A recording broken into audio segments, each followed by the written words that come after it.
સુરતના mix veg paratha બનાવીશું, જે સૂર્યમુખી પરાઠા પણ કહેવાય છે। એના માટે આપણે 3 કપ ઘઉંનો લોટ લીધેલો છે, એમાં 1 ચમચી અજમા, સ્વાદ અનુસાર મીઠું અને 2 ચમચી જેટલું તેલ લીધું છે। એને મિક્સ કરી પછી એમાં 1.5 કપ જેટલું પાણી લઈ અને મીડિયમ કલર બાંધી લેવાનું છે।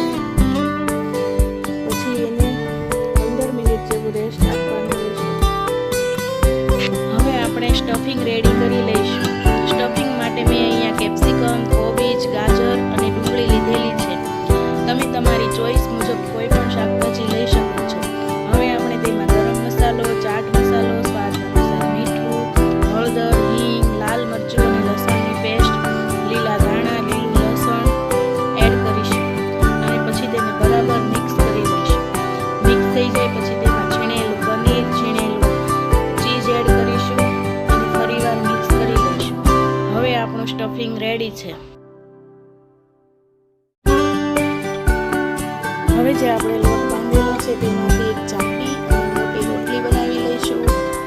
રોટલી બની જાય પછી એમાં આપણે જે સ્ટફિંગ રેડી કર્યું છે તે 1 કપ જેટલું આપણે એમાં મૂકી દઈશું અને પછી આ રીતે આપણે એને પેક કરી લઈશું અને ઉપરનો વધારાનો લોટ નીકાળી દઈશું અને એકદમ કેરફુલી આપણે પરોઠું બનાવી લઈશું।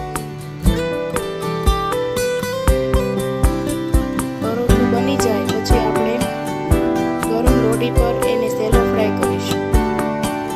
સેલો ફ્રાય કરવા માટે મેં અહીંયા તેલનો ઉપયોગ કર્યો છે, તમે બટર પણ લઈ શકો છો।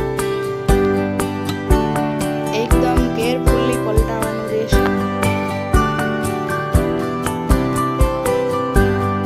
એકદમ ધીમા ગેસ પર ધીમે ધીમે પ્રેસ કરી અને બંને બાજુ થવા દઈશું। હવે આપણા પરાઠા એકદમ રેડી છે, એને આ રીતે કટ કરી લઈશું, ઉપરથી થોડું ચીઝ ખમણી લઈશું અને આપણા મિક્સ વેજ પરાઠા રેડી છે।